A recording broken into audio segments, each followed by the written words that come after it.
you have to put aside the financial blow and do what's right. And they've got a firm looking into it to see if these allegations are fair.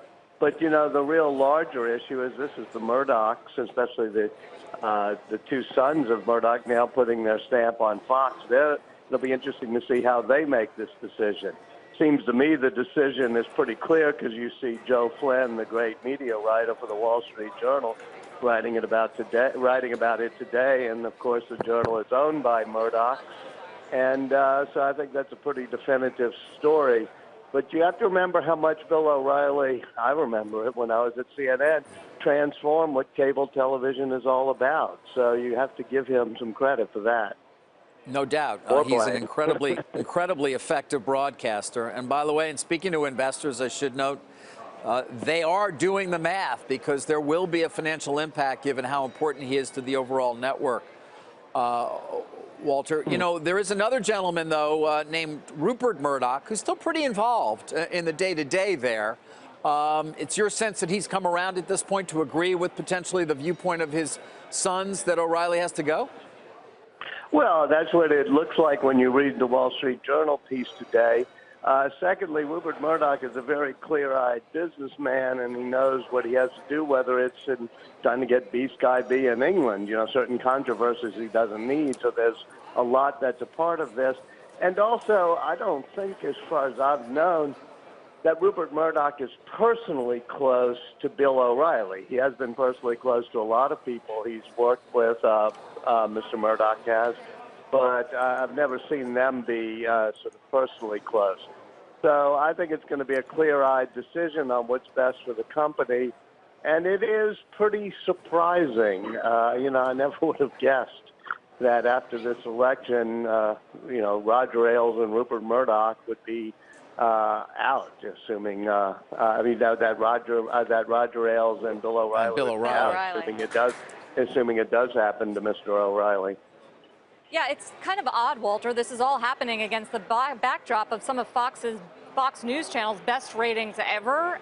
They've really cemented their audience after the Trump presidential win and into the election. Do you think that takes some of the urgency off these issues inside? How do you think the culture is inside Fox right now?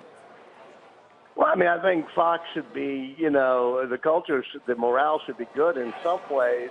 But, what we've had is a major shift in American media where there are different alternative universes around. A person who watches Fox, has a totally different view of the world than somebody who's watching, say, MSNBC in prime time.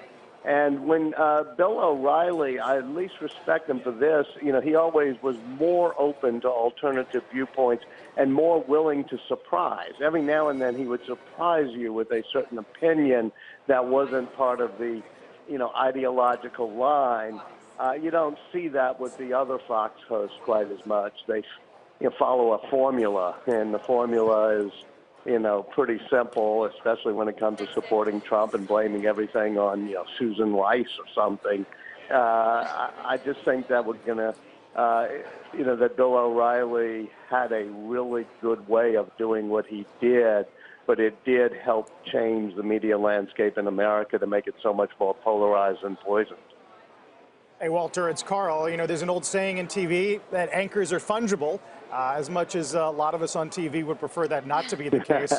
I wonder, is O'Reilly replaceable? Or do you almost have to replace him with somebody who is not going to reach the audience in the same way or at the same scale? Well, Megyn Kelly ended up being replaceable. I've never believed that anchors were fungible. If they were, Carl, you wouldn't be making the big bucks, nor would O'Reilly be making $20 million a year.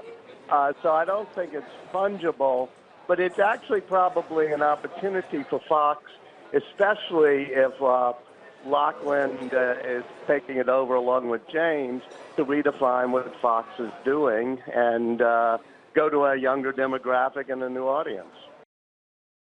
Hey there, thanks for checking out CNBC on YouTube. Be sure to subscribe to stay up to date on all of the day's biggest stories. You can also click on any of the videos around me to watch the latest from CNBC. Thanks for watching.